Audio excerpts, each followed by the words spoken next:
Saudara sekalian, selamat sore untuk semua.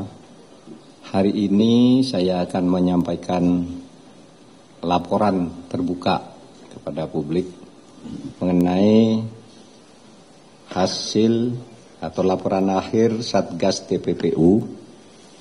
Satgas TPPU itu adalah Satgas yang pada bulan Maret dan April yang lalu itu ramai menyangkut soal surat 300 surat laporan hasil analisis PPATK tentang dugaan tindak pidana pencucian uang sebesar 349 triliun yang pada waktu itu sempat ramai di DPR karena ada dua komisi yang menerima laporan yang berbeda sudut pandangnya. Komisi 3 Menko Polhukam selaku Ketua Komite Nasional TPPU bersama PPATK di Komisi 3, kemudian di Komisi 11 Menteri Keuangan selaku atasan atau institusi langsung yang membawai Dirjen Pajak dan Kepabeanan Bea Cukai. Pada waktu itu sepertinya ada perbedaan,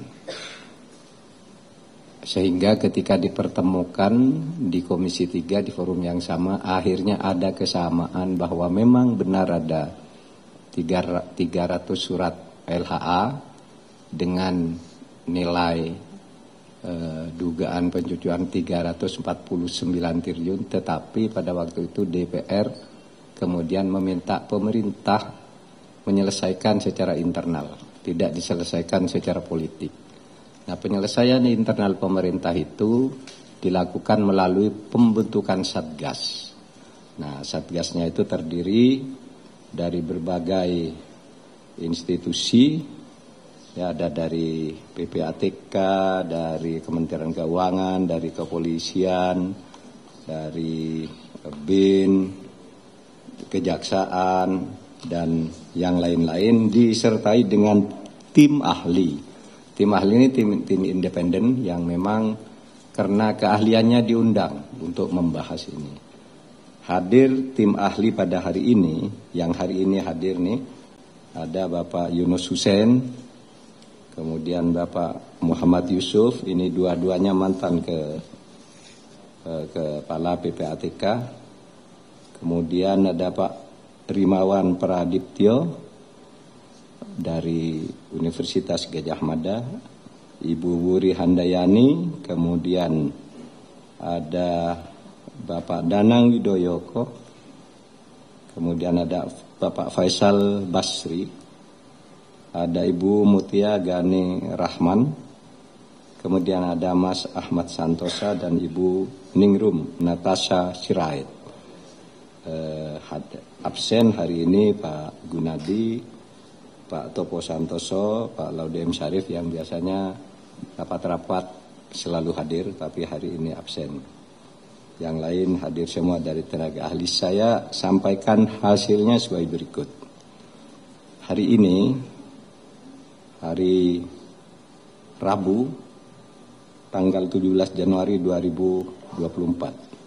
Saya sebagai Ketua Komite Nasional TPPU sekaligus sebagai pengarah Satgas TPPU terkait dugaan 300 surat dugaan atau masalah pencucian uang ke Kementerian Keuangan telah menerima laporan akhir Satgas TPPU yang berisi hal-hal pokok sebagai berikut.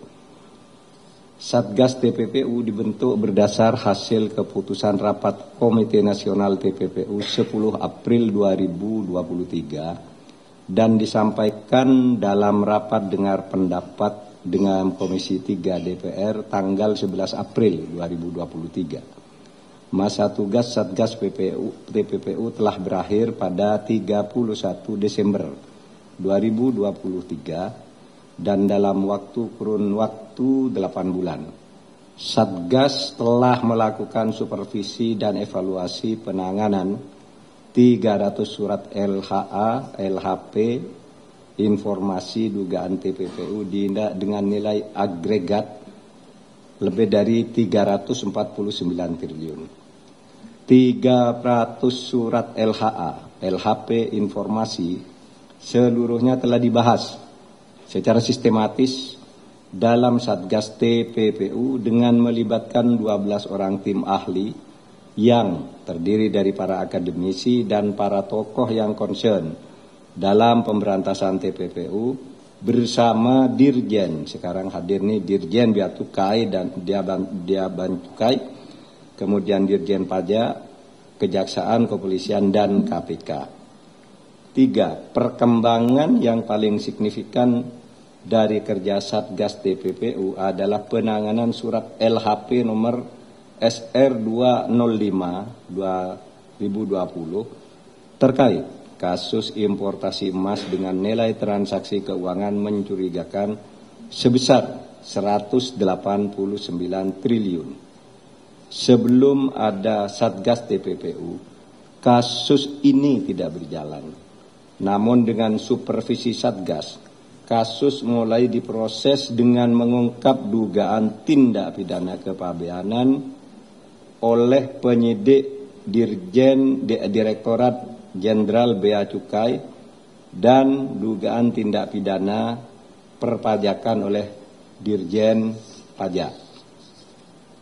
Status kasus kepabeanan importasi emas grup SB telah naik ke tahap penyidikan. Sedang kasus perpajakan dalam tahap pengumpulan bukti permulaan yang terdiri dari 4 wajib pajak dengan perkiraan pajak kurang bayar mencapai ratusan miliar rupiah. Terhadap kasus lainnya, saat ini sedang ditindaklanjuti oleh Kejaksaan, Kepolisian, dan KPK. Kehadiran Satgas TPPU juga telah memberikan efek positif penyelesaian kasus-kasus serupa, baik penanganan dan penyelesaian tindak pidana asalnya maupun TPPU-nya, seperti kasus yang melibatkan oknum Bea Cukai di Makassar dan Yogyakarta. Jadi saudara, kasus itu berjalan penanganannya dengan cukup baik karena itu tadi ada yang sekarang sudah masuk penyidikan, ada yang sudah divonis. Seperti Rafael Alun memang masuk di surat ini sudah divonis seminggu lalu. Yang sebelumnya lagi ada di 300 surat itu Angin Prayitno. Sebelumnya lagi juga ada Gayus. Itu kan 300 surat sejak tahun 2009 cuma belum terlapor, ada yang belum terlaporkan, ada yang masih berproses. Jadi semuanya itu sudah berjalan. Satgas TPPU telah memetakan permasalahan dan menyampaikan 7 rekomendasi. Salah satu rekomendasinya adalah Komite Nasional TPPU agar melakukan supervisi terhadap penanganan kasus importasi emas dengan melibatkan kelompok ahli dan kelompok kerja. Bahkan tadi ada usul yang lebih spesifik, dibentuk kelompok kerja yang terus mengawasi setiap laporan itu, memonitor. Dikirim tanggal berapa suratnya, sebulan kemudian tuh sampai mana, sebulan kemudian sampai mana, dan seterusnya, agar tidak ada yang terlantar. Saudara, Satgas TPPU ini telah berakhir masa tugasnya, namun mekanisme kerja Satgas TPPU yang terbangun dengan baik selama ini akan dilanjutkan dan menjadi bagian optimalisasi kerja tim pelaksana Komite Nasional TPPU.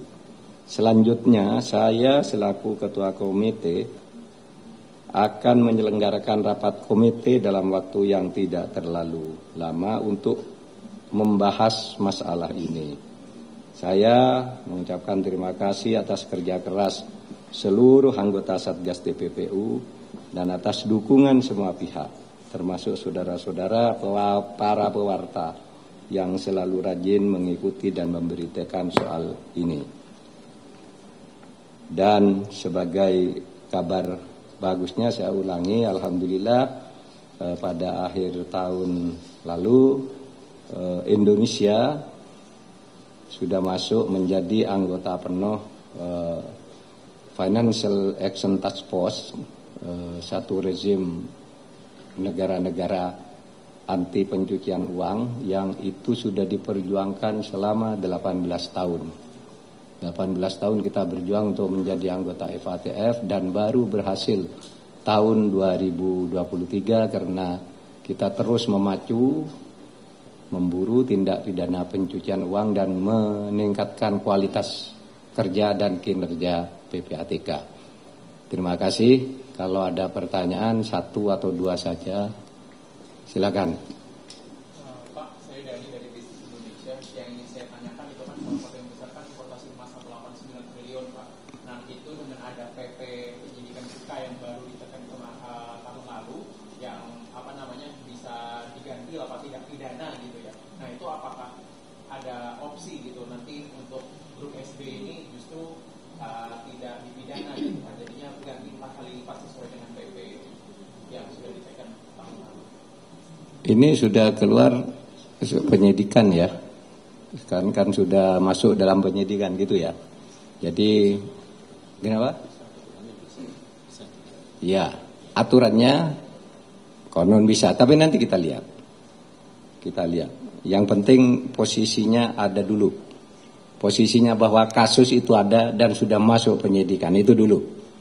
Karena biasa saja ada aturan yang menyimpangi itu, tapi bisa juga diteruskan, tergantung nanti. Seperti kasus Apeng itu kan dulu mau sudah diampuni itu. Mau sudah diampuni, diberi ini, tapi saya bilang enggak, pidana dulu masuk, sekarang udah masuk. Gitu. Terserahlah, nanti kita lihat mana baiknya bagi negara ini. Ada lagi, satu lagi.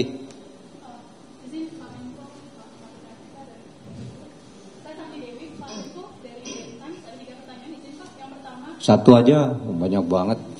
Nggak hafal saya nanti. Dua kalau gitu boleh ya Pak Menko ya, ngawar boleh ya Pak. Boleh.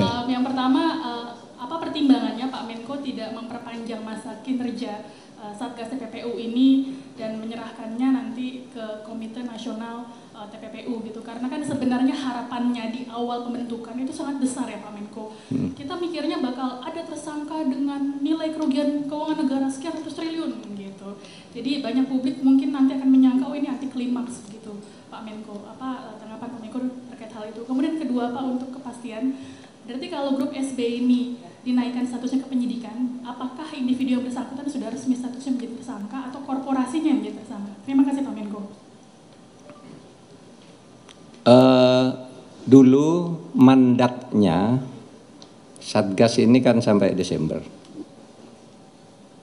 Ini di dalam kesimpulan rapat tadi, ini berakhir Desember, tapi saya akan membawa ke rapat Komite Nasional lagi untuk diusulkan perpanjangan. Tetapi kalau tugas pokoknya memetakan berbagai masalah yang 349 bahwa itu memang ada, itu sudah selesai. Bahwa ada yang sudah diselesaikan, ada yang laporkan, ada yang daluarsa, ada yang dihentikan dan seterusnya, itu sudah masuk laporannya di sini. Tapi bahwa ada kasus 100 yang wah gitu, tadi kan sudah saya sebutkan ada yang 189 triliun yang dulu enggak pernah jalan, disebut tidak ada dan sebagainya, ternyata ada. Itu kan enggak main-main, sekarang ratusan miliar aja ribut, apalagi sampai 189 triliun gitu ya. Meskipun itu agregat. Gitu aja. Tadi apa istilahnya? Naik ke apa statusnya? Itu bea cukai nanti yang yang menentukan. Apakah korporasinya, apakah SB-nya atau siapanya, nanti biar berjalan dulu. Sekarang sudah ini. Yang penting bahwa kasus itu ada dulu. Itu ya. Kalau sudah teknis, kalau dibuka-buka sekarang nanti malah bubar itu di jalan. Biasanya begitu. Wah ini pada lari semua, barangnya dialihkan dan macam-macam. Seterusnya dokumennya hilang. Pokoknya percayakan dulu ke bea cukai. Cukup ya? Cukup ada 3 ya? Hah? Oh kalau soal lain jangan di sini. Anda pasti tanya politik. Nggak ada politik ini. Terima kasih untuk semuanya nih.